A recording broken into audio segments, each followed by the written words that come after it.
One of the most important things I would advise is, for example, if I were a student today, the first thing I would do is to learn AI.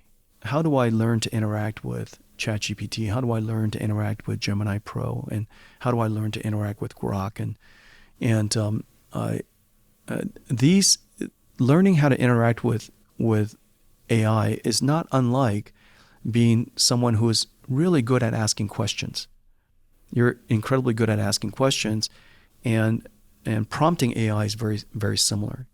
You can't just randomly ask a bunch of questions, and so asking AI to be an assistant to you requires some expertise and artistry in how to prompt it.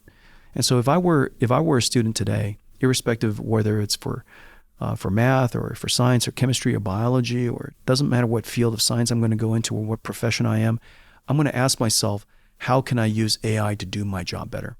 If I want to be a lawyer, how can I use AI to be a better lawyer? If I want to be a better doctor, how can I use AI to be a better doctor?